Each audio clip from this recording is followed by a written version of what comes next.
Hey everybody. I want to share my thoughts on acedia, one of the seven deadly sins. Um, when I started my sobriety journey after my addictions, plural, came out into the world, came into the light after I was hiding them for many years, um, I did a spiritual discernment. Excuse me. I did a spiritual discernment, um, thinking about seven deadly sins, and not just the seven deadly sins, but other things too. Which I actually learned were wounds because I thought about fear and shame. There's a podcast I listen to called Restore the Glory podcast where they talk about the seven deadly wounds. And these are things that are not necessarily sins, but things that we are hurt by. And when we're so hurt by things that happen to us, those wounds will lead us can potentially lead us to sin, which is the case with me as well. But I want to talk about acedia, also known as sloth. Um, and I've been reading and listening to a lot of Catholic teaching about acedia, what it is, because sometimes when we mention the word sloth, we think about someone lying in bed not wanting to do anything, that kind of laziness, which is only a small part of what acedia really is. There's several translations to acedia. One accurate translation is like not caring.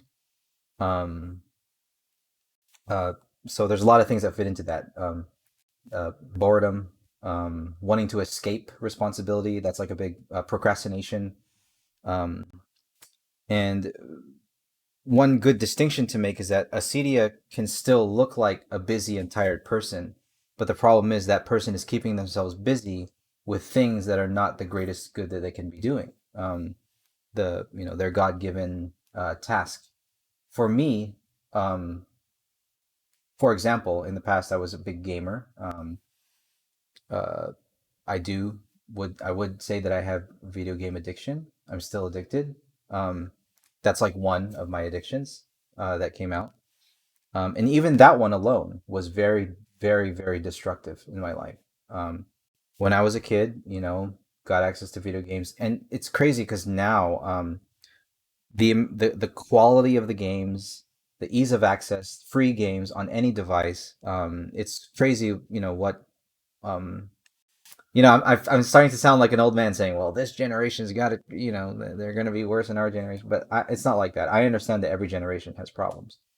But for me, it was Super Mario. Today, nowadays, kids have Roblox, Minecraft, League of Legends, whatever, free games, um, which I've played too. I've continued that path as a gamer.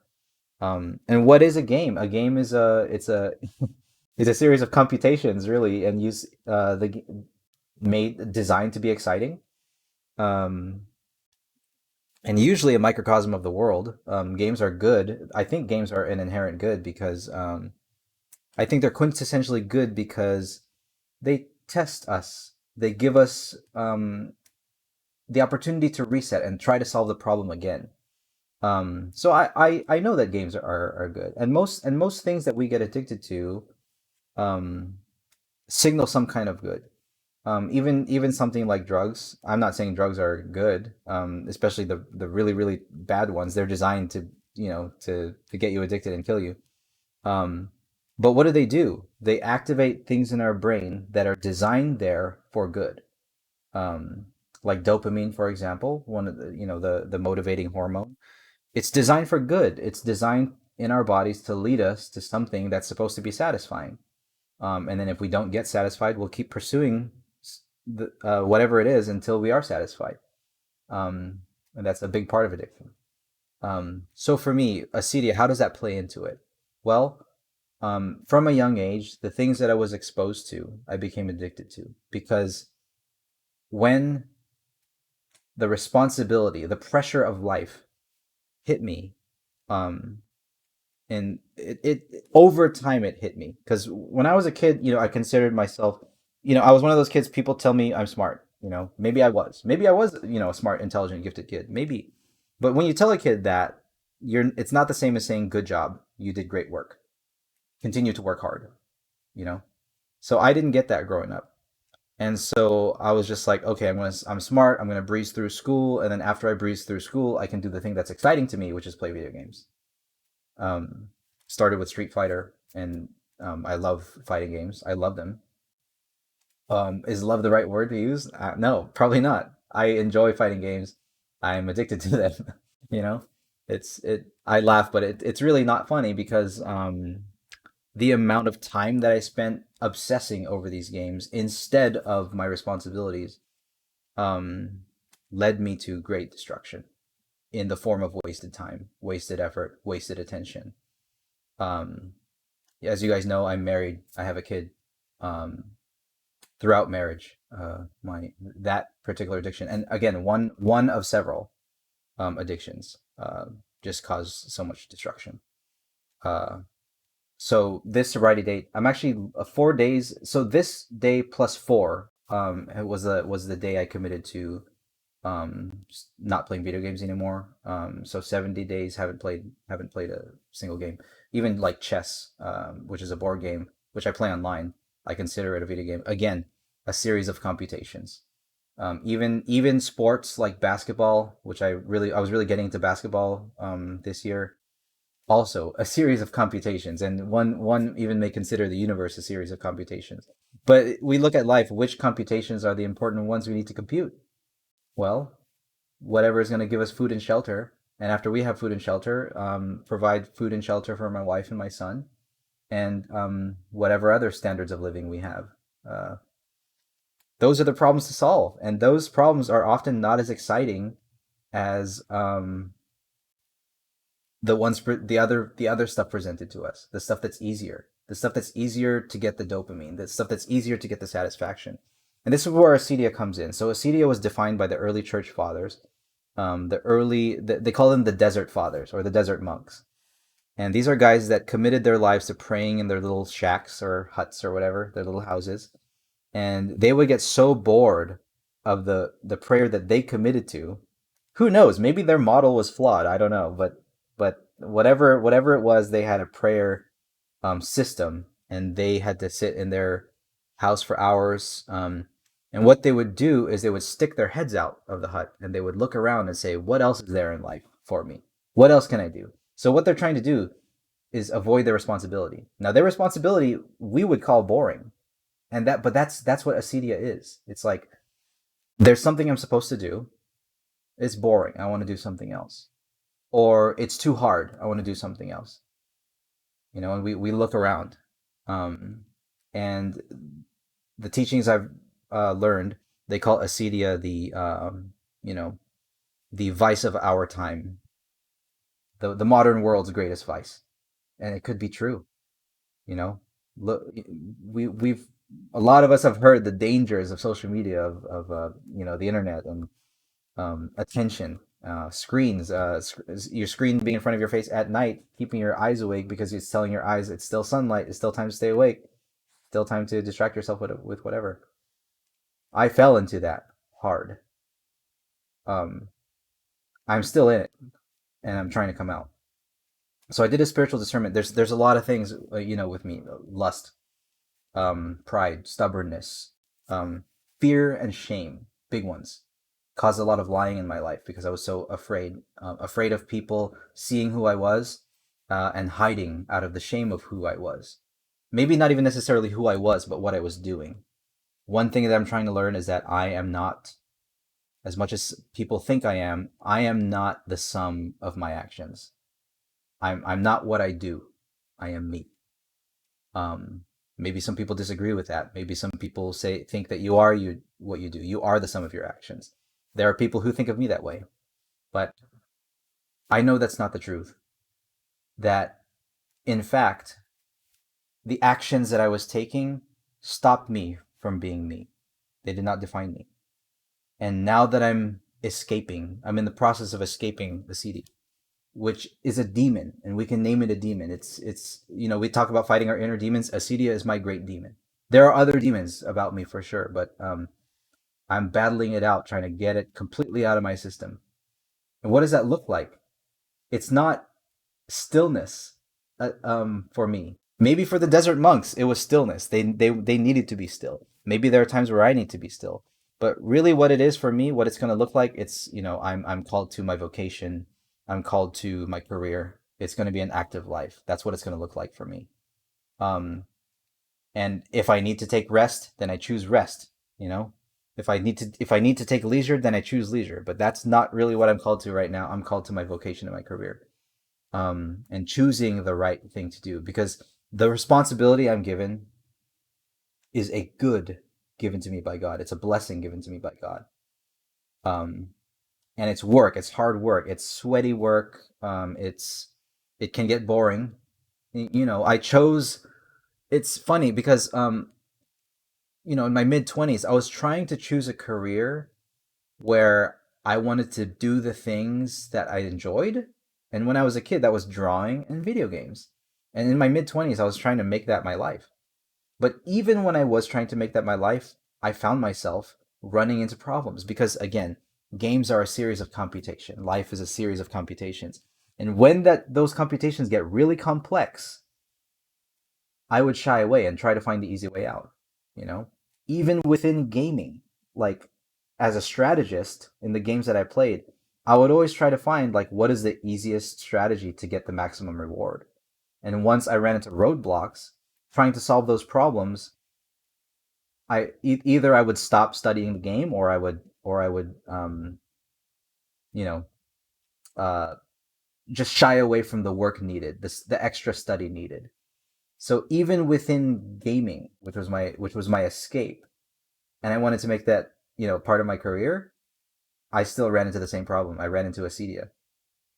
When one game got hard, I went to another game and then another, and I'd play all these different games, get decent at them, but never studied past when it got complicated. In my art career, um, I don't study past where it gets complicated. I'm stubborn. I will say, oh, I'll stick with this program. Oh, I won't learn this skill because I'm comfortable with this skill.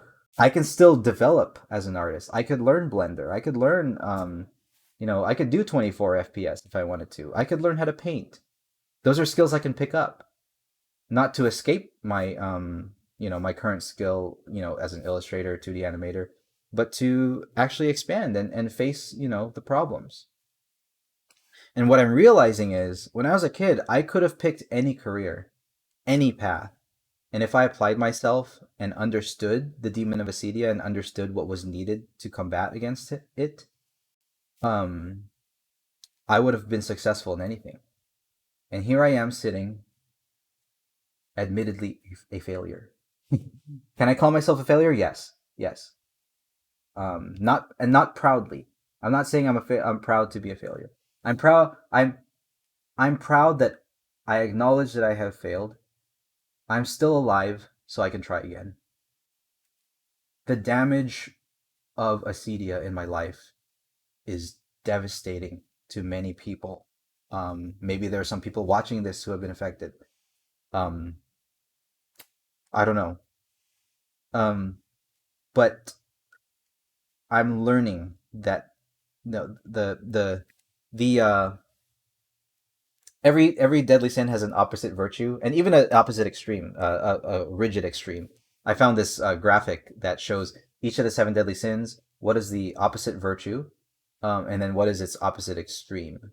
Which is also you don't want to go either direction. You want to stay in the middle path. You want to balance it. So, for example, acedia or sloth, the opposite virtue is diligence, just having a good work ethic. And what that means is not shying away from when it gets hard. If you get bored, keep trying. If you get distracted, um, focus. If you get tired, well, there's good tiredness and then there's lazy tiredness. There's a point where okay, it's definitely time to rest. But there's a time where it's like I'm tired. Maybe I could take a mental break and or something. But you don't really need to. There is a part of you that can still keep pushing, keep going. Or if you feel like you want to escape, you want to do something else, you want to pick up some other activity that's more satisfying or leisurely to you, when in reality you should stick with your guns and stick with whatever task is given to you and power through it. There's value in powering through it, and that is diligence. What is the opposite extreme? Workaholism. I'm not even close. Workaholism, I don't know where that comes from. That could be another form of addiction in itself. It's if people, if people have a dependence on like, I need to be working all the time, and that's not good because you're devaluing rest at that point. Maybe what diligence is valuing work and valuing optimal rest. Um, so I'm learning a lot about this. This is sort of my initial thoughts on this. I'm sure I'll learn about it more as I practice it with my life, because right now, even now, I'm just speaking words. It could be action in a sense that I'm sharing my thoughts with YouTube, but this is a very, very important battle for me. Uh, the most important battle, because it's a demon that's been with me my whole life. What I've learned in the sobriety journey, in my support group, we talk about character defects. You when you peel away one character defect, more are revealed. We all have layers of those, and we should acknowledge them. We should also acknowledge where they came from, because some of them is not completely our fault. Some of them come from childhood, our upbringing, bad things that happens to us in childhood. But as adulthood, once we realize that that's there, we can be responsible. We have the tools to be responsible. Yes, maybe I experienced this as a kid, and maybe that affected the way I think and the way my brain responds to things. But once you realize it, at that point, it's no longer an excuse. You can address it. You can speak with a therapist, or you can take different actions. Um, and getting professional help is really good, and being in community is really good. It's been the number one, I think, thing for me, um, because once I'm in community, you let everything out into the light. I can't hide anymore. I can't hide. I can't hide on my laziness anymore. And I'm being accountable with you right now. You listening to this. So I don't want this to get too long. It's a very important topic. And if you have Acedia, if you have Sloth, um, join me in this journey. Let's work hard together. My Discord is called Getting Good. If you want to join my Discord channel, you should. The I've always, I figured out that theme years ago, getting good, because people say get good as an insult, um, but in reality, that's what we need to do in life: get good, get better, improve, evolve. That's life's natural course. Even until the day we die, in our deathbeds, we can still be good, live in love, live generously, um, share words, share life experiences together. Um, so my task right now, I have work to do. I have work that's commissioned to me, money to earn for my family. That's what I got to do. Um, I want to make a follow-up video maybe on the Sabbath and leisure and what holy leisure is. What is good leisure? Because the Catholic teachings on Acedia talk about that too. Um, and I